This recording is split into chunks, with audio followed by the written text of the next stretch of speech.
Hello दोस्तों, जय हिंद। मैं आपका दोस्त खुशनवाज खान आपके अपने YouTube चैनल विद्याश्रम कंपटीशन में हार्दिक स्वागत करता हूं। आई होप आप अच्छे होंगे और आपकी पढ़ाई अच्छी चल रही होगी।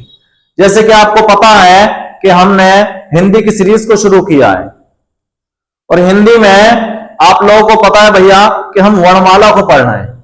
वर्णमाला में इससे पहले हमने दो वीडियो में काफी कुछ कवर किया है और वर्णमाला को आज पूरा कर दिया जाएगा। ठीक, तो दोस्तों अब हम वर्णमाला को करते हैं। व्यंजनों का थोड़ा सा रूप बचा हुआ है, उच्चारण स्थान बचे हुए हैं, इन सबको इकट्ठा कर करके ले लिया गया है। आज इसको समाप्त कर देंगे और अगली वीडियो में कुछ नया टॉपिक आप लोगों के सामने लेकर के उपस्थित होंगे।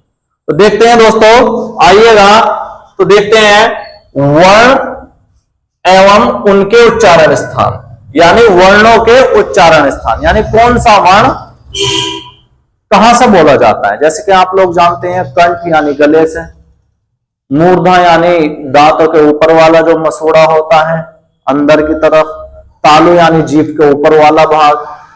तो इस प्रकार से हम देखते हैं इसको एक एक कर करके। जैसे कि हम जानते हैं दोस्तों, आप लोगों ने असल में क्या है, मैथ में बहुत सारे सूत्र पढ़े होंगे, ट्रिकें पढ़ी होंगी, तो ये उसी का एक हिस्सा हो जाता है। जैसे क्या हो जाता है कु, जैसे कि आप लोग जानते हैं दोस्तों क्या, कचट तप। तो आप लोगों ने सुना होगा कचट तप। ये वर्णमाला का बहुत महत्वपूर्ण मैजिक शब्द हो जाता है, कचट तप। अब बस हमने इसको जहां पर कचट तप को ऊ चू टू तू पू बस इस रूप में ले लिया है दोस्तों, जो हर जगह पर, जैसे कु की जगह पर इसका मतलब है क्या वर्ग, चू की जगह पर इसका मतलब है च वर्ग, टू की जगह पर यानी ट वर्ग, और तू की जगह पर यानी त वर्ग, और पू की जगह पर प वर्ग। तो दोस्तों इसे आगे बढ़ाते हैं और हम देखते हैं सबसे पहले अकुह विसर्ग होता है। इसमें सारे के सारे शब्द समा जाएंगे जो कंठ से बोले जाएंगे। कंठ यानी गले से, वो सारे शब्द इसी में समाये हुए हैं दोस्तों, जो कंठ से बोले जाते हैं। जैसे ए से हमने बात की, ऐसे इसमें आया तो ए और आ, ऐसे दोनों आ गए। इसके बाद दोस्तों क्या आया कु, तो कु से क वर्ग, क ख ग घ अंग, ये सब आ गए कु से। इसके बाद आता है विसर्ग। हमने बताया था आप लोगों को विसर्ग किसे कहते हैं, तो ये विसर्ग होता है वर्णमाला में, हमने देखा था दोस्तों, इसको विसर्ग कहते हैं। तो ये सारे के सारे वर्ण कहां से बोले जाते हैं, कंठ से यानी गले से बोले जाते हैं। यानी वे वर्ण जो गले से बोले जाते हैं यानी कंठ से बोले जाते हैं, वो ये है आपके सामने। इसके बाद अगर हम बात करते हैं, आगे लेते हैं इचू यश, तो ई से छोटी और बड़ी, तो क्या छोटी और बड़ी। अगर हम बात करते हैं छोटी और बड़ी और च से, दो चू से च छ ज झ य, और दोस्तों क्या आ गया ये और श, ये और श। दोस्तों ये वाला श किससे बोला जाता है, तालुव श कहते हैं इसको। दोस्तों क्या कहते हैं इस श को, तालव्य श कहते हैं, ये तालव्य श होता है। इसके बाद हम बात करते हैं ये सारे के सारे वर्ण किससे बोले जाते हैं दोस्तों, तालु से, यानी जीभ के ऊपर वाला जो भाग होता है ये, इसको तालु कहते हैं, ये इससे बोले जाते हैं। इसके बाद हम बात करते हैं ऋटुर श, री टू र श।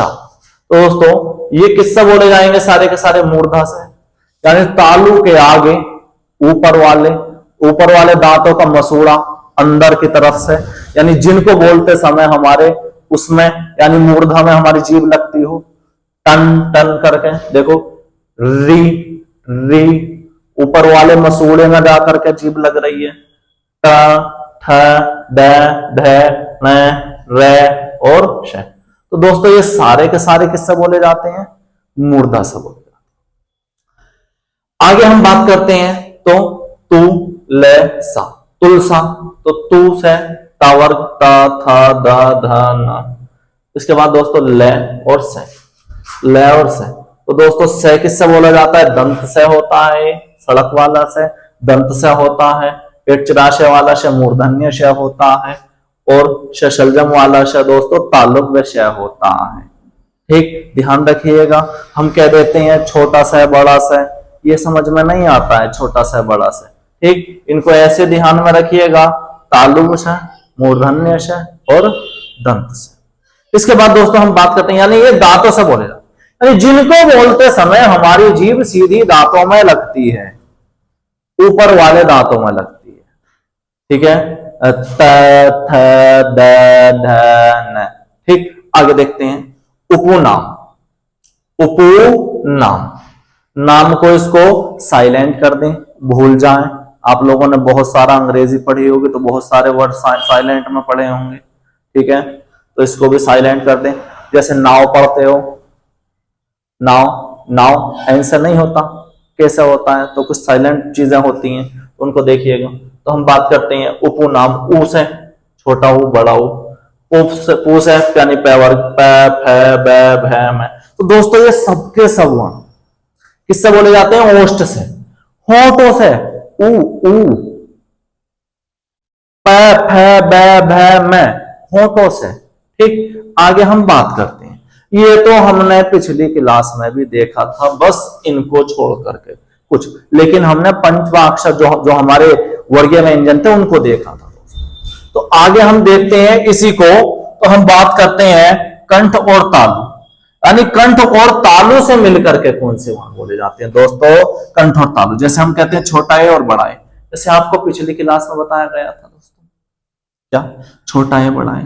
जैसे हम कहते हैं छोटा है किस किस से मिलकर के बना है, तो दोस्तों हम कहते हैं ये छोटा है और छोटी ई से मिलकर के बना है, छोटा है और छोटी ई से मिलकर के बना है। और हम करते हैं बड़ा है किस किस से मिलकर के बना है, तो हम कहते हैं भैया ये छोटा है और छोटे ए से मिलकर के बना है। अब देखिए दोस्तों, रटना नहीं है, समझना है। ए किससे बोला जा रहा है दोस्तों? कंठ से। आपने कहा ए किससे बोला जा रहा है दोस्तों? कंठ से। तो हम आगे की बात करते हैं, ए कंठ से बोला जा रहा है। आगे हमने बात की ई किससे बोली जा रही दोस्तों? तालु से। तो हमने कहा कंठ और तालु से मिलकर के बोला जाता है ए। और इसमें देखो ए किससे बोला जा रहा है? कंठ से। और ये मिलाकर के किससे बोला जा रहा है? ये भी भैया इससे मिलाकर के ही बोला। तो ये किससे बोले जाते हैं दोनों दोस्तों? तो कंठ और तालु, यानी ए कंठ से, ई तालु से। समझना है हमें, रटना नहीं है, समझना है। आगे हम बात की, अगला शब्द होता है हमारा कंठोष्ठ, यानी कंठ यानी गला और ओष्ठ यानी होठ, यानी वे वर्ण जो कंठोष्ठ यानी गले से और होठों की सहायता से बोले जाते हैं। तो हमने बात की है छोटा हो बड़ा हो, जैसे कि हमने देखा था पिछली क्लास में। वैसे फिर हम देखते हैं इसको, जो छोटा हो मिलकर के बना है दोस्तों, वो हमारा छोट ए और ऊ से मिलकर के बना है। जो दोस्तों छोटा है और छोटे ऊ से मिलकर के बना है हमारा क्या? छोटा ऊ। तो छोटा है किससे मिलकर के, छोटा है किससे बोला जाता है दोस्तों? अभी देखा हमने कंठ से। छोटा है कंठ से, छोटा ऊ किससे दोस्तों? ओष्ठ से। ए कंठ से, ऊ ओष्ठ से, दोनों को मिला दिया तो कंठोष्ठ। अब हम बात करते हैं जैसे छोट बड़ा हो, बड़े हो की अगर हमने बात की तो ये भी दोस्तों क्या? छोटा और छोटे ओ से मिलकर के बना है, देखा था हमने। और छोटा ओ को अभी हमने देख लिया, एक हमारा कंठोष्ठ है। ठीक दोस्तों, मैं उम्मीद करता हूं समझ में आ रहा होगा। आगे जो हमारे होते हैं दंतोष्ठ, व और फ दोस्तों बहुत इंपॉर्टेंट है, बहुत बार परीक्षा में आए हैं। ये दंतोष्ठ से बोलते हैं, यानी दांतों को और होठों को लगा करके। इसके बाद हम बात करते हैं दोस्तों दंत और मूर्धा। दंत यानी दांतों की सहायता से, यानी जीभ जब हमारी दांतों में लगती है। मूर्धा यानी दांतों के जो ऊपर वाला भाग होता है। इसका मतलब जब हम बात करते हैं तिरय की दोस्तों, तिरय को ऐसे भी लिख देते हैं हम, ये ऐसे लिख दो, बात एक ही है, बात एक ही है। जैसे कि हमने बात की दोस्तों, ये आधा तय और रे से मिलकर के बने होते हैं दोस्तों, आधा तय और रे से मिलकर के बने होते हैं। तो हमने बात की तय, तय किससे बोला जा रहा है दोस्तों? तो दंत से बोला जा रहा है। और रे किससे बोला जा रहा है दोस्तों? हमारा रे किससे बोला जा रहा है? मूर्धा से बोला जा रहा है। तो ये किससे? दंत से और ये मूर्धा से। तो दोनों को मिला है तो दोस्तों किससे? दंत और मूर्धा से। ठीक दोस्तों, आई होप आपके समझ में आ रहा होगा। ठीक, आगे देखते हैं। तो हमारा जो श्रेय होता है दोस्तों, श्रेय होता है, यह हमने अभी ऊपर छोड़ दिया हमने ये, तो ये बहुत बार परीक्षा में आया हुआ है दोस्तों। कक्षा वाला से किससे बोला जाता है? कंठ और मूर्धा से। कंठ यानी गला, यानी हम बात करते हैं इसकी, तो ये कुछ इससे बोला जाता है। आपको वर्ण विच्छेद में मिल जाएगा, आगे पढ़ाएंगे। तो दोस्तों ये किससे बोला जाता है? कंठ से। क्या किससे बोला जाता है? कंठ से। और शय किससे बोला जाता है? मूर्धा से। तो दोस्तों कंठ और मूर्धा से। ठीक दोस्तों, रटना नहीं है, समझना है चीजों को। ठीक, आगे दोस्तों श्रेय की बात करते हैं। तो ये शय और आधा शय और रे से मिलकर के बनाए, क्योंकि ये शय है और ये रे पूरा है इसमें दोस्तों। तो शय किससे बोला जा रहा है? ये वाला दोस्तों तालु से। और रे किससे बोला जा रहा है? मूर्धा से।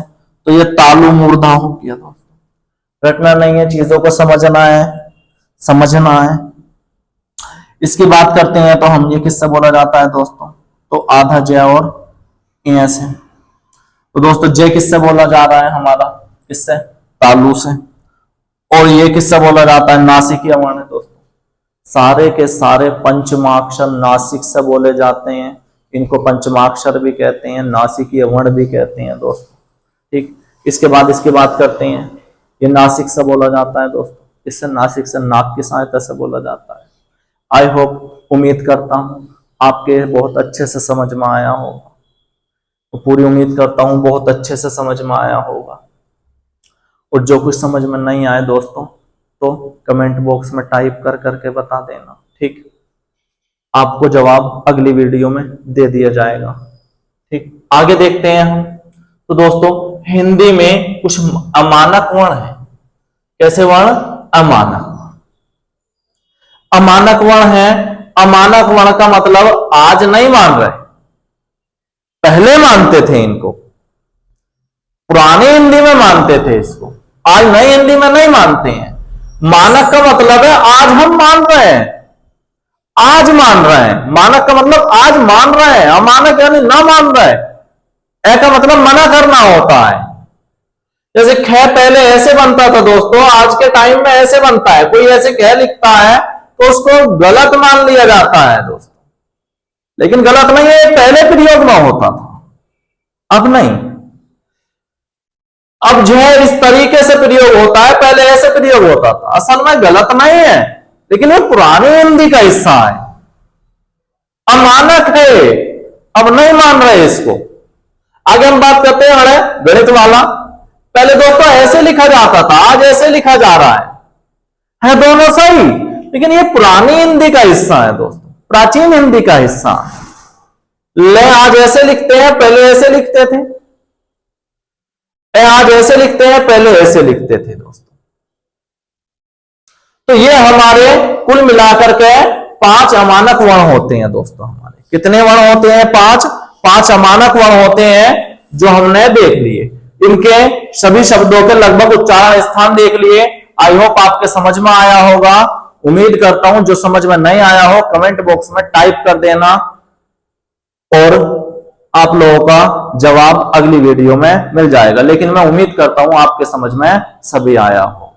ठीक, तो पढ़ते रहिए दोस्तों, अपनी पढ़ाई को अच्छे से करते रहिए, क्योंकि पेपर का कुछ पता नहीं है, बोर्ड किस टाइम आपको डेट दे दे, क्योंकि बहुत सक्रिय है इस समय, बहुत सक्रिय है पूरी सरकार और पूरा बोर्ड। ठीक, तो ध्यान रखिए, पढ़ते रहिए। जय हिंद।